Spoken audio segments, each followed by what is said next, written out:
breaking news overnight.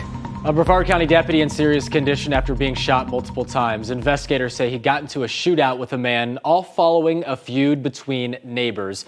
This morning we have team coverage. Ezzy Castro is at the hospital where that deputy is undergoing surgery. But we start with Mark Lehman live at the scene just off of A1A near Indy Atlantic. And Mark, this all started with a call about feral cats. Justin, the sheriff's office says there was a dispute between neighbors over feeding the cats. That's what prompted the call out here last night. Minutes after that deputy arrived here on scene, investigators say the gunfire started. Sometimes going on disturbances or domestics is one of the most dangerous parts of our team's job.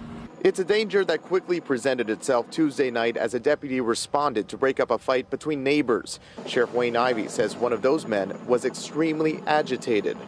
At one point, he goes behind a vehicle that's parked nearby, and our deputy, who is an Army veteran, heard the very distinct sound of a rifle being charged. That's when investigators say the gunfire started. Several rounds were fired, including the deputy emptying the magazine of his sidearm. Our deputy actually collapsed. The neighbor pulled our deputy into the driveway where he could have some cover. The sheriff says the deputy was shot multiple times and rushed to the hospital in serious condition. The suspect also shot. He died from his injuries. Investigators remaining on scene throughout the night to gather evidence and speak with witnesses.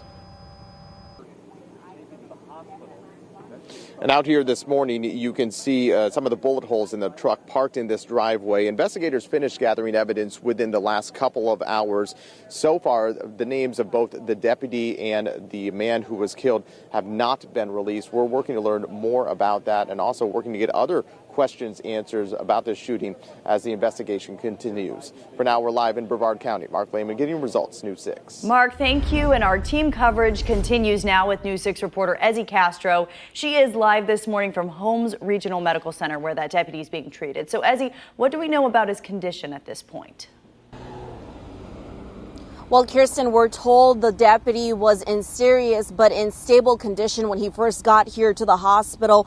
And the last update that we got was that he was getting prepared for surgery this morning. Now, Brevard County Sheriff Wayne Ivey showed up to the hospital shortly after the shooting. The two actually talked for a bit, with the sheriff saying the deputy was alert and talking. We learned from Sheriff Ivey that the deputy joined the sheriff's office last year. He's also an Army veteran, and according to the sheriff, it was the sound of the rifle from his military experience that likely saved his life last night.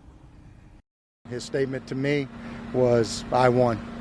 And I could not be more proud of our deputy for his actions, for his tactical preparedness, and his ability to withstand someone shooting at him with a rifle and being able to be where he is right now with his family and being prepared for surgery.